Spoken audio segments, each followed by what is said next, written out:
vestigial organs and bones in whales. And that Death blowed to creationism right there, man. That's a tough one. If only the Lord would send us a man capable of... Look, the bottom line is, the creationist answer is God just did it that way. That's good enough for me, man. That's good. We don't need science to back us up. No, you know what I think the answer is, the best one? The devil planted those bones there to test our faith. The devil put those bones in the whale just to test our faith. Now, in this clip, the creation guys were being sarcastic, and they go on to talk about specific vestigial organs and how they do in fact have function. But even in sarcasm, they still raise a good point, that is, the idea that God is testing our faith. This idea that contradictory evidence is just God testing our faith is an issue because no matter what evidence you present, creationists can always just say, oh, well, God is just testing our faith, that's why it seems that all the evidence says that his existence doesn't make any sense, or that's why it seems that the Bible is completely inaccurate. And yes, I'm aware the creation guys just said it was the devil who planted those bones, who planted the false evidence, but that's the same as God planting the false evidence, because he knows full well if Satan is doing this, and apparently he does nothing about it. So this is my argument in its entirety. First off, we do not have free will. Our decisions are determined by our mental state, our emotions, and our past experiences, or at least how we remember them. God is also omniscient, and knows our mental states, our emotions, and our memories of our past experiences. Therefore, God knows what our decisions will be throughout our lives, and he knows everything that we will do. And, as I believe the Bible says in Psalm 139, verse 16, "Your eyes saw my unformed body. All the days ordained for me were written in your book before one of them came to be." So no matter which side you're on, you can't escape the fact that God knows what's going to happen to you and what you're going to decide. And since God was the one who created you in the first place, he knows how your life is going to play out because he made you that way. It's the same as if I make a wind-up toy. Now this little wind-up toy can only go in one direction, that is, forward. Now, I wind it up, I put it on the counter. Once I let it go, I know full well that it's going to go forward and forward and forward until it falls off the edge of the counter. Because of the way I made it and the situation I put it in, the wind-up toy has no free will as to what happens to it. It's going to fall off the table and break. Similarly, the idea is that God made us and put us in our situations knowing full well what would happen in the end. Now at this point there's the idea that having an immortal, immaterial soul allows for free will despite God's omniscience. So let's go ahead and put on another guy who has an immaterial soul. As you can see, his memories, his emotions, and his mental state still exist. The only difference is the location. God, being omniscient, would still know everything about you needed to determine what you are going to do. To say that having an immaterial soul blocks God's omniscience in that area is to say that God in fact is not omniscient. So we do not have free will. Furthermore, God knows how much faith we have irrespective of any test, being omniscient and all. Therefore, it would be pointless for him to test our faith because he already knows how much faith we have and whether or not we will pass or fail the test. So why would God need to test our faith if he knew ahead of time who would pass and who would fail? Does he need some way to feel justified for sending us to hell? Like, oh well, I knew you didn't have enough faith in me beforehand, you know, because I'm omniscient and all, but I decided to give you a test anyway just so I don't feel bad about sending you to hell. So is there any way around this, or is there any way that humans can in fact have free will if God indeed created us and is omniscient? Well, I did some poking around, and I found a YouTube user named LoneStar1776 who tried to offer an explanation as to how this can work. Everyone who believes in God at all believes that he knows what you and I are going to do tomorrow.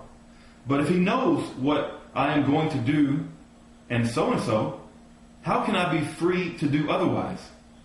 Well, here once again, the difficulty comes from thinking God is progressing along the timeline like us. The only difference being, he can see ahead and we cannot. Well, if that were true, if God foresaw our acts, it would be very hard to understand how we could be free not to do them. But suppose God is outside and above the timeline. In that case, what we call tomorrow is visible to him in just the same way as what we call today. All the days for God are now for him. Essentially, the situation was that God lays the first puzzle piece and knows how the rest are going to fall. whereas now you have God creating you at the same time that he judges you and sends you to hell.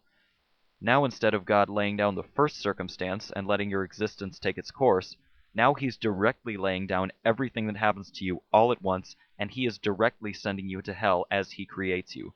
In other words, now it's not a matter of God starting a domino chain where the last one falls off the table. Now it's a matter of God laying down timelines of people's lives that intersect with hell. How loving of him. It doesn't matter if you lay them down one after another or all at the same time. God makes everything in your life happen, and he automatically predestines you for heaven or hell. So if God knows all this and knows that we are determined, why would he test our faith? That's the same thing as with my little wind-up toy. If I put a little guardrail to make him not fall off the edge, knowing full well that it wouldn't work and he would still fall off the edge, why did I put the guardrail there? Just to sort of make myself feel better saying, oh, I tried, or, you could have gone on the guardrail and that would have protected you. It's like, no, I knew full well what was going to happen, so why am I testing my little wind-up toy? Now there's an interesting point about this, which is physically administering the test. Because while it may be that the outcome is determined, there is still value in administering the test itself. In the classic argument against atheistic determinism, the idea is that if you sit down at a restaurant and it's already determined through natural laws that you're going to order a cheeseburger, what's the point of ordering a cheeseburger? Well, the point is to get your cheeseburger, because otherwise you wouldn't order and you wouldn't get your cheeseburger. In the context of this argument, it may be that administering the test itself, whether the person passes or fails, gives that person the potential to grow spiritually. Now, in the case of someone passing, this would make some sense. It gives them the opportunity and motivates them to spiritually grow.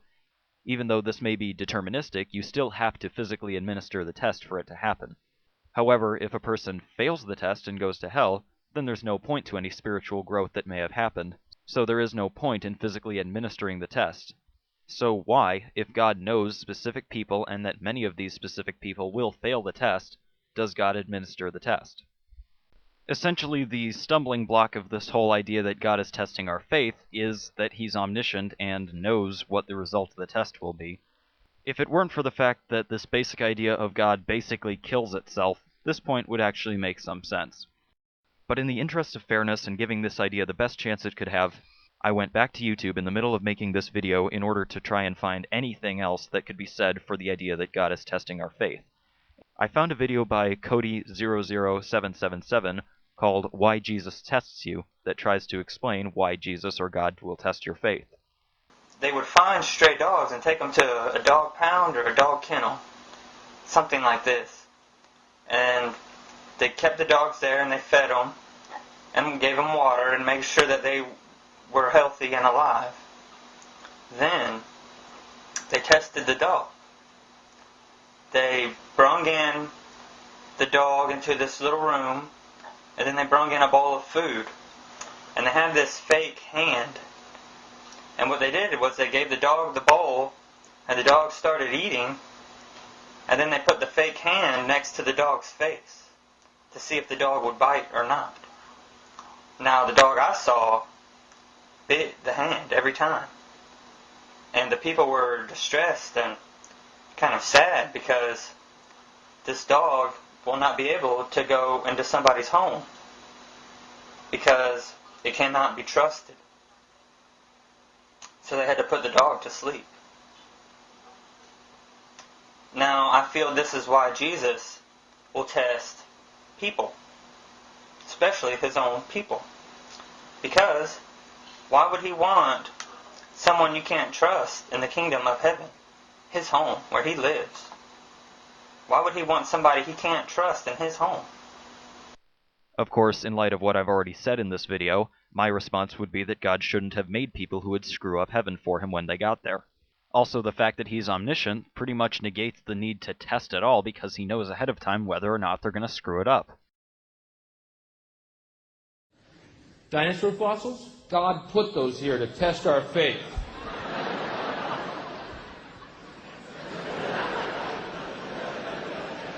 Thank God I'm strapped in right now here, man. I think God put you here to test my faith, dude. You believe that? Uh-huh. Does that trouble anyone here? The idea that God might be fucking with our heads? I have trouble sleeping with that knowledge. Some prankster god running around.